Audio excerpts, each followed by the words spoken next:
Hi. So there are certain custom errors that you can have in JavaScript. In this example, we didn't really use any. We didn't check to see the kind of error we were dealing with. We just alerted the error out on the screen. So if I come here to MDN, we have all these types of errors. We have eval error, internal error. So you can just go to this page and have a look at them. There are different types of errors that you may experience on JavaScript. So these are the ECMAscript errors that you may need to handle if you know they're going to happen. For example, reference error, we know that if you don't have a particular variable already defined and you try to use it, you're going to get a reference error.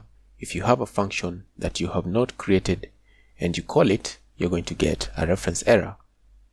So these are some errors. Maybe you're calling of a value in an array and that particular value does not exist. Maybe the array has 10 elements and you're calling the 19th element. That will give you a range error. So these kinds of errors, you may anticipate them in your code and then handle them accordingly. So let's just look at a sample code that would enable you to do something like this. So I'll just paste the code into Scratchpad and then we can look at it.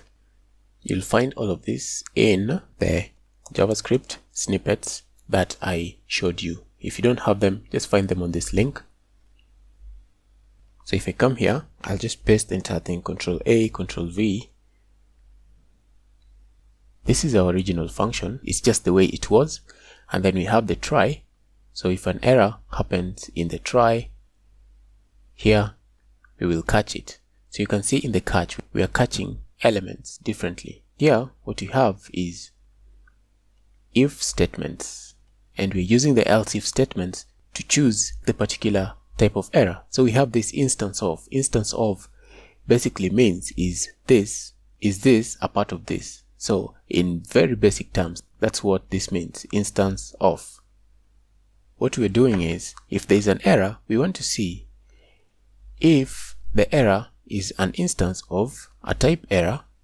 Maybe it's a different value type. Maybe it's an array, maybe it's a null type, maybe it's a number, and you want to check that that is the error here. Then you'll give the appropriate error.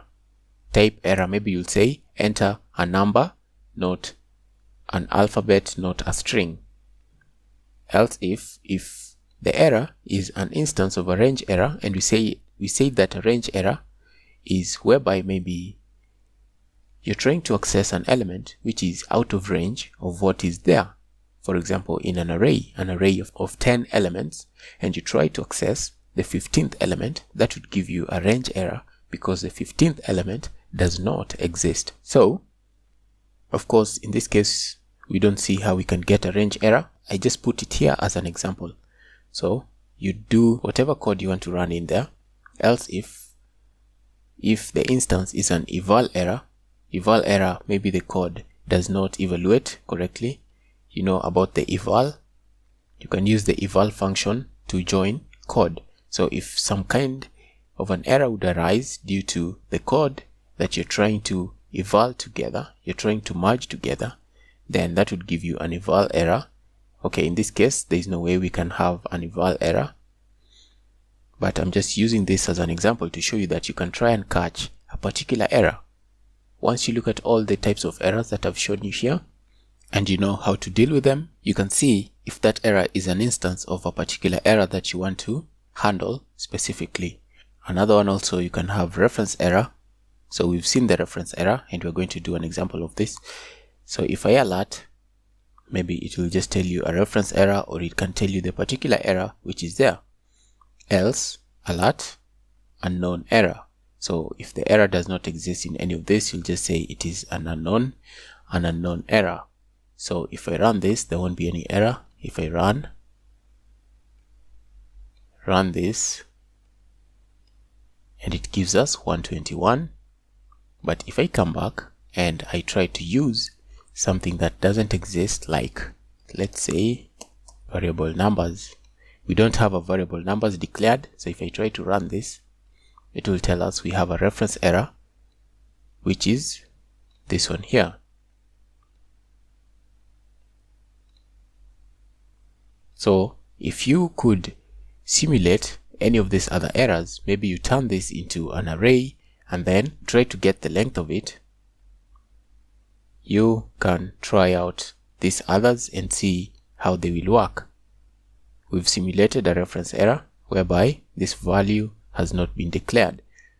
So if the error that you had was a range error, it would give you this, or you can find a way to handle it in your own way. But this is just an example to show you that there can be different errors. So these are errors which are there in ECMAscript, and you can anticipate them. When you're working with an array, you can anticipate a range error. If you're working with functions and you're working with variables, you can anticipate a reference error, a type error. So if a variable that you're trying to use is not of the valid type, maybe you want a number, you can try and simulate that.